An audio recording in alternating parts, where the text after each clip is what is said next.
Hi, and welcome back to JamesSpot Tutorials. Today we will be going over how to use our mobile app.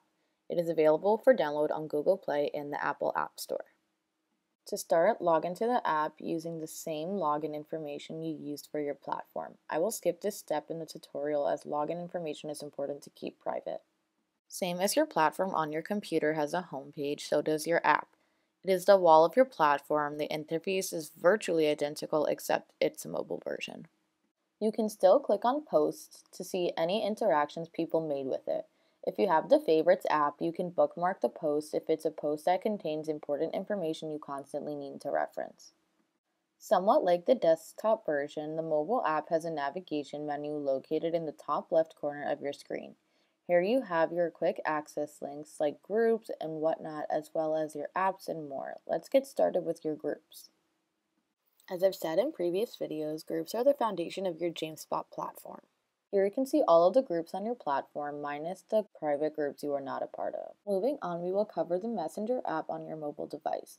Much like the app in its entirety, the Messenger tool works the same as it does on the desktop, but looks slightly different. Please note that while almost the entire app is translated into English, there are a few things that are in French, like the No Messages alert or the search bar. Here you can view all of your discussions, search for conversations, and create new discussions with members of your platform. The Contact tab is also simple to understand since it's the same as the desktop version. You can see the contact information for all the members of your platform as well as any other contact information you have stored for people your company needs to contact, such as clients. Here you are also able to search for a particular person. The apps that show up in your navigation are dependent on what apps you have on your platform. For questions regarding which apps are for you, please reach out to a member of our team. Under More Options is a copy of the platform's terms and conditions. We highly suggest reading through these.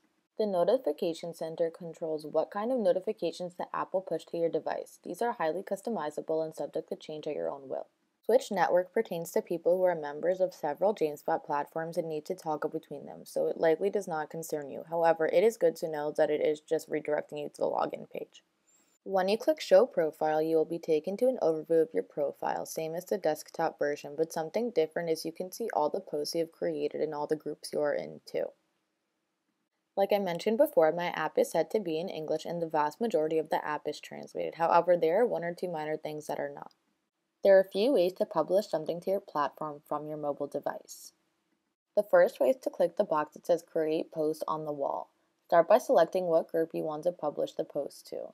Next, you can add an image to the post. Make sure to allow access to your photos. Then add any attachments you may need to your post, type out the message, and hit Publish. Once you do so, you will be taken to the post page where you can see any interactions people had with it. The next way is to click the Publish button in the lower navigation and click the type of content you want to publish. The third way is that you can publish an image by clicking the little camera icon inside the Create Post box. Lower navigation has different tools than the navigation tool located in the top left part of your screen. Let's start with the Navigation tab. Here you will see all the notifications from your platform. You can customize how they are displayed. Next, we have the Activities tab, which is the same as the Activities tab on the desktop. It just shows you who has done what on your platform and when they did it. You can sort them based on certain types of activity. And we already covered the Messenger tab. That's all we have for you today. We hope this was helpful and that you now have a better understanding of how to use your JamesSpot platform.